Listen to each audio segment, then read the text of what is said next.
Welcome everyone to today's report where we dive deep into a fundamental aspect of operating system, which is memory management. So, in memory management, it intricates world of computers, efficient allocation and deallocation of memory play a pivotal role in ensuring smooth operation for various progress and processes. So let's explore why memory management is a crucial aspect of operating system. In this video, we will going to tackle the memory management technique in older computer systems and modern computer systems. So in older computer systems, there's have an few techniques. So the contiguous memory allocation. In this technique, each process is allocated to a contiguous block of memory. It requires the entire memory space to be available for process, make it simple but less flexibility. So, yun yung nagagawa ng contiguous memory allocation na technique. So, example na lang dyan is traditional memory allocation in early operating system where a process occupies a continuous block of memory. So, next is paging. In paging, memory is divided into fixed size blocks. So, it divided into many blocks and processes are divided into the same size blocks. So pages are loaded into frame as needed, allowing for the efficient use for memory. So for examples is modern operating system like Linux and Windows use paging to manage virtual memory efficiency. So number 3 is a segmentation.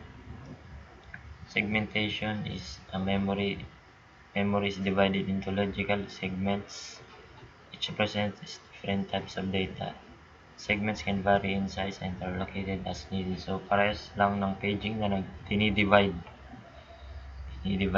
yung mga processes.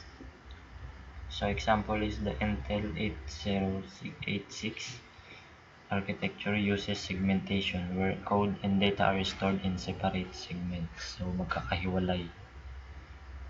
So, overlaying techniques. Programs are divided into logical independent modules. Only the modules required at a given time are loaded into memory, overlaying the previous content. So required lang yung dinoload niya sa memory. So for example is in early system with limited memory to run large programs that would not fit entirely memory. So that's the memory management technique in older computer systems.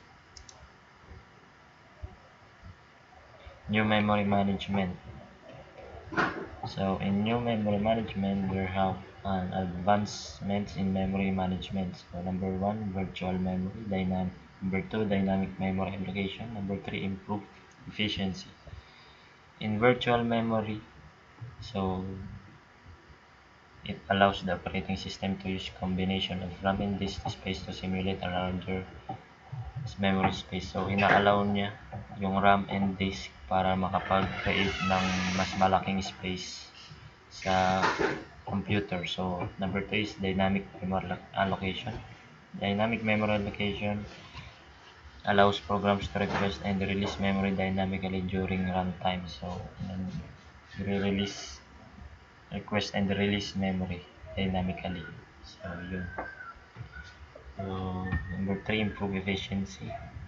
So in these days, modern memory management techniques focus on optimizing memory usage for better efficiencies. Mga mabibilis na ngayon yung mga modern memory management and mas matataas na yung mga storage capacity.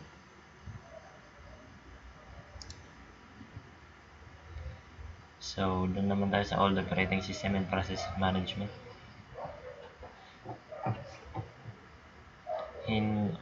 old operating systems and process management, there have an lack of process isolation.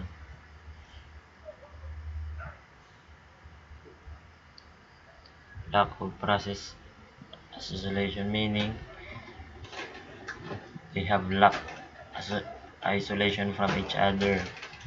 So meaning yung one access pwede siyang maka-access potentially sa ibang mga memory space. So wala pa siyang mga protection like ngayon na modern na yung mga process management. So next is limited multitasking. So noon yung mga computer noon is mga limited pa lang since hindi pa na mga konti pa lang yung mga manage space no mga like RAM, ROM, mga ganun di pa na develop yung mga matataas na storage. So next, single address space. So a single address space can operate within the same memory address range, potentially allowing one process to overwrite the memory of one another. So, very risky, no? So, impact nito dun sa process management is it's heightened the risk of unintentional data corruption. So, pwedeng makorrupt and limited the ability to protect memory space. So, yun yung impact na yun. So, number 4, primitive scheduling. So, ang primitive scheduling is scheduling algorithms such as second robin, first come first serve. So, that use without sophisticated optimization. So, ang impact nito is inefficient CPU utilization. So, of course, poor adaptability to varying workloads and lower overall system performance. So, nakaka-lower to ng mga performance ng isang CPU. So, the last one is the limited fault tolerance. So, pag sinabing limited fault tolerance, ito ay mechanism to recover from process failures or errors. So, ang impact nito is system instability and system responsiveness and as increased risk of complete system failure due to inability to handle faults. So, risky, no? So, doon naman tayo sa improvements over time. So, as passes by, syempre may nag-improve din.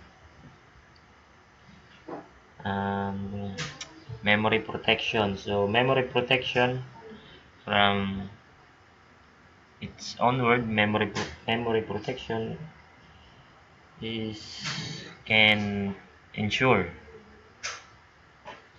that the memory can't access or modify space with the other processes. So next is preemptive multitasking.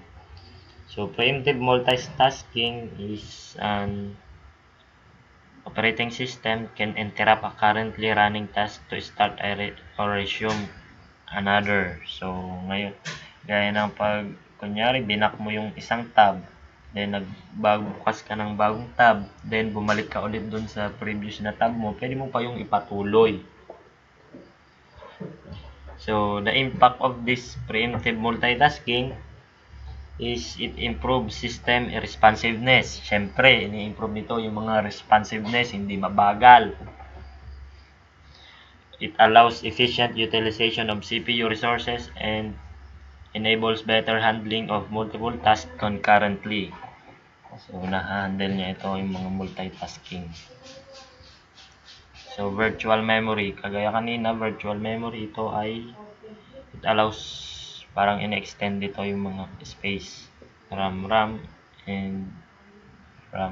and disk para mas efficient yung memory. So, advanced scheduling algorithm. This algorithm optimize CPU usage, respond to varying workloads, and prioritize success effectively. So, mas pinaganda yung scheduling algorithm compared dun sa old. So fault tolerance. So fault tolerance is a mechanism allows the system to continue operating even in the presence of hardware or software failures. It includes redundancy, error detection, and recovery mechanism. So gaya ng nare-retrieve niya recovery mechanism and may nadedetect din siyang error. So in short, mas pinaganda yung process management ngayon kaysa noon. So that's all for today's video. Thank you.